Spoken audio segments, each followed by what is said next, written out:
Christmas! Yo, welcome everybody to another episode of the podcast. We got your boys here. I'm Burb. This is Rick. Hello. And I think by now you know the drill. We're doing this podcast every day. Every day is a different Halloween horror movie. Woo! And today's a good one. Today we're throwing in a light one for some a great classic starring our boy T. Hanks. And we're talking the Burbs. Woo! I love the How many times have Burbs. you seen this one, Rick? I've seen this one many times over the years. It was in heavy rotation as a kid. It's a classic. It's one of the ones that even if you didn't see it a lot of times all the way through growing up, you would always catch it. Like you'd catch pieces of it on cable nonstop. Like all different parts. Definitely. And it's just so much fun. It's a huge ensemble cast. Obviously, Tom Hanks is the star, but they've got the hottest guy on the block in the movie, Corey Feldman, playing a little special guy named Ricky. Ricky, how convenient. I feel personally that Ricky is it's funny because he's such a shithead kid, but he's the wise one. I feel he's the one in the neighborhood that actually sees everything. He's the one with real updates, he really knows what's going to happen. Yeah, he's on the pulse, and everybody in the neighborhood seemed to like him. Like, even though he's a little shit, he's kind of like he's not a kid. Like, he's a teenager. He's probably like 17, 18 years old. Yeah. And he's just hanging around all the time. I was asking myself, where is this kid's parents? How is he even involved in this neighborhood? And they touch on it at one point. They just say they're out of town, and he's the man. I'm the man of the house. But I'll break it down. So it's really all about the suburbs. It's like this little court. They call it a cul-de-sac. A cul-de-sac. All the neighbors are buddies with each other. There's one house though that's like your decrepit, just it's falling apart. Looking. Yeah, who knows? And there's some strange characters that have just moved in, so everyone's curious. Everyone's got their eyes on it, and they're trying to figure it out. The movie starts with Tom Hanks starting his vacation. He's like got a week off work, and his wife just wants to go to a cabin, and he just wants to hang. He's in his house coat. He's eating cereal at the table. Like, I think his idea, he said, which was a great line of his vacation, he's just like, I don't know what I'm going to do. Maybe have 100 beers, maybe a cigar. Those staycations are the best. They are good. He's like, I'll fix the barbecue. Would you like me to fix the barbecue? Is his wife Princess Leia? Yeah, which is Princess Leia with Mrs. Ray Romano haircut. Ah, gotcha. It was weird seeing her in that like mom family role. Right. But still, she nailed it. She was good. Oh, yeah, she's great. Everybody is great. To go back to my little ensemble cast thing, every single character is awesome. So good, in fact, that it's hard to choose a favorite. And that's how you know you've got a good cast. You've got all great characters. Because literally, out of the 4 or 5 main characters of the movie, it's hard for me to choose one. I think it's Mr. Rumsfeld. But that's who I personally like. Mr. Rumsfeld is just like a loose cannon neighbor. I was thinking he's like an army vet, maybe. Yeah. And so every morning he's out there raising the flag. He's got like that classic blonde-haired smoke show of a wife. Yeah, he's got a trophy wife. Yeah, Mrs. Rumsfeld. Mrs. Rumsfeld! He was reminding me a little bit of like if you compared all these guys to King of the Hill. He would be not Boomhauer. Boomhauer is the guy you can't understand. But who's the guy with the baseball cap all the time? Can you think? Dale? You know you're Dale. He would be Dale to me, I think. And I guess Hanks would be Hank. There you go. So, anyways, each one of these characters is truly awesome and truly unique in their own way. There's Tom Hanks, who is Ray. There's Art, who is kind of like I don't know. He's supposed to be the funny man. Yeah, he's the dummy of the crew for sure. Then you got Mr. Rumsfeld, and then you have the kid next door neighbor, Ricky, played by Corey Feldman. But continue on a little bit where out of nowhere, they're starting to realize that the old people who lived in the house were called the Naps. They moved out and no one even noticed. And then all of a sudden, the new family in town, the Klopeks, they're in the house. Yeah, so the Naps, I think you kind of nailed it there. The Naps moved out, and there was no sign, no nothing. They just disappeared, and the new family moved in, and I think that's what you said. Well, basically, I was trying to lead you into being like, and then. Yeah, and then some strange things start happening. No, and then. No, there's all. Yes, there is strange things happening, but all the neighbors are noticing, especially these four guys, including Ricky. These guys are starting to notice things going on. The one day, out of nowhere, at the middle of the night, the one Klopek backs his car out of the garage with a bag of garbage, puts it in the garbage can, and just basically beats the hell out of it with a garden rake. Yeah, he just really wants to make it fit. Yeah. We're not using 2 cans here. This all needs to go into one. Yeah. And then just pulls back in, and obviously this blows their freaking mind. So the wives are getting fed up with these guys talking about it, doing all their little stuff, their surveillance things around the town. So they decide to go across the street and just introduce themselves and go over there with some brownies. So they pretty much knock on the door, force their way in, pretty much inviting themselves in. And then they start to learn about all 3 Klopeks. There's 3 that live there. There's 2 older men and a younger one that they call the boy. The boy. What's the old man? They hadn't met at this point, but the oldest man. Yeah, and what's his name, sorry? Rube. Yeah, and he kind of runs the show. He comes out from the basement. He's all full of you kind of think blood, but he says he's downstairs painting a picture. He's shaking everybody's head. Oh, sorry. I thought you meant the oldest guy who's like he talks like this. Oh yeah, that guy. That's Rube. Yeah. But what's the painter's name? The man I of don't the know house. if they just call him the doctor. Oh, the doctor, yeah. The doctor. Yeah, and we actually left one part out. There's another old man who lives in the court. Walter. Who's not really a part of their crew. He's just an old guy on the block, but he disappears, and they want to know where Walter is. Walter wears a toupee, a really obvious toupee, and they find it. Men never leave the house without their rug. And Hank's so he goes missing. Walter goes missing, so they're trying to figure it out, and they find the toupee in the house. So they think that they took Walter. Yeah, they think they've killed Walter. Why? I tell you, because the dog comes walking over with a big, huge femur. Ray and Art are just basically arguing about whether or not any of the stuff that they think is going on next door is real. Meanwhile, the dog comes over with a femur, and Ray is, or excuse me, Art is like, Ray, do you know what this is? This is a femur. He's like, yeah, big deal, femur. He's like, that's a human thigh bone, Ray. That's when they actually start to take it more seriously, and they wait for the Klopeks to leave the house so that they can go in and dig in the basement because they think they're burying bodies in the dirt floor basement. And I don't know why Hanks is trusting Art to begin with. It'd be like, Fred, do you know what this is? You'd be like, I don't think it is, Fred. Dude, I feel like I'd be like, we should call the cops. I think this is a femur. No, it's fine. We'll handle this ourselves. I also a funny scene that I saw. So Hanks doesn't want his wife to know that he's smoking cigars, so he goes and pretends like he's walking the dog. And Art is just out with the teenage guy Ricky, and they're just hacking cigars on the porch like it's no big deal. Like, why are they buddies?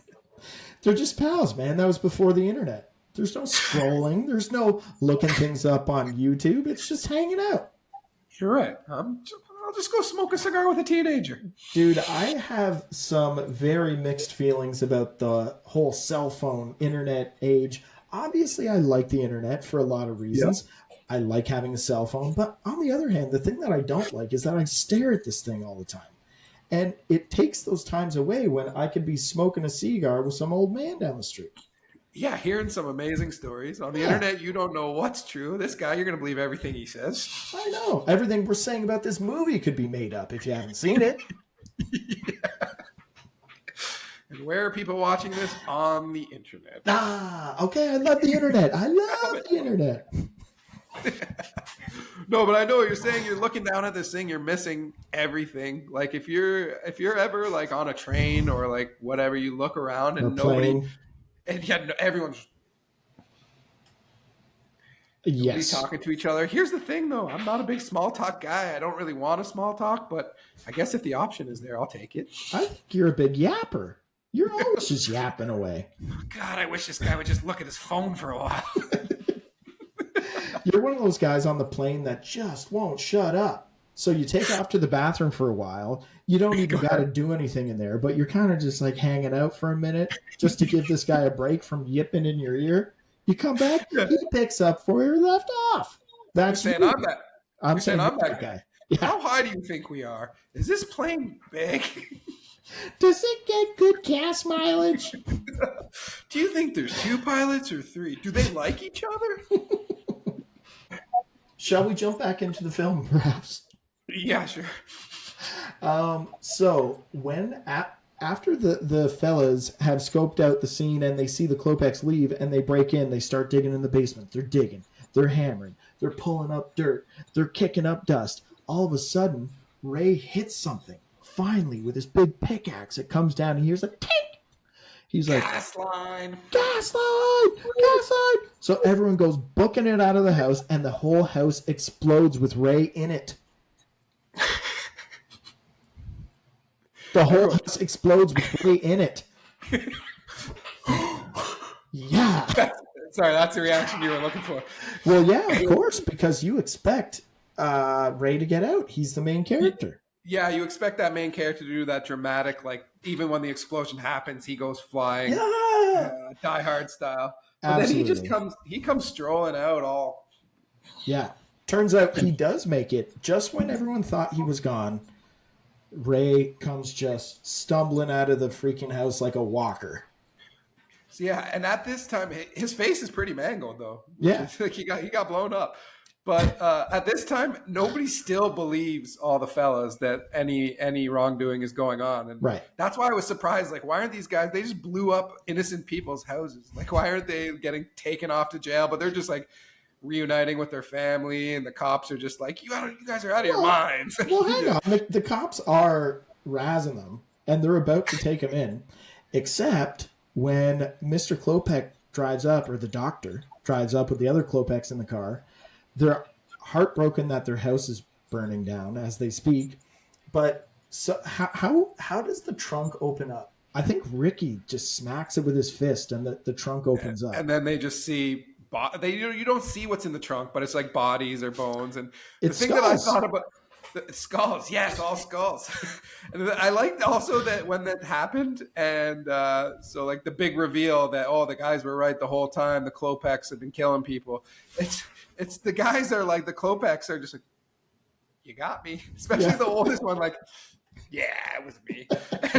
And that's the end. Except the boy takes a run for it. Yeah. And Hans is trying to get away, and Mr. Rumsfeld's like, "Where are you going, Pinocchio?" He just like slips on the grass, like.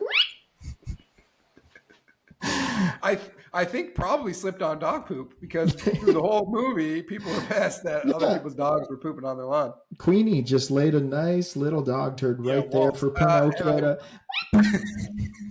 save them. But yeah, back to the old guy. The skulls are like, yeah, what are you gonna do? Yeah. We did just kind of brush over one thing that did happen that was very, very cool. After Ray walks out of the house, he's clearly mangled. He's like, please take me to the hospital. He's yelling at Art because Art still simply can't believe that there's no wrongdoing, where Ray at this point has just decided these are innocent people. We've just been ruining their lives for the last month or however long. Give it up. I'm going to the hospital. I'm hurt. He throws his own body into the ambulance and it starts to leave. However, the doctor is in that said ambulance. And then he said, Ray, I know you've seen my skull. I want my skull. And he's got that huge needle. And he's coming right down on Ray's neck. And he's just like about to stick it in with all that green goo in it. And Ray just wrestles him off and they kick the door open. That's how the trunk of the car opens up.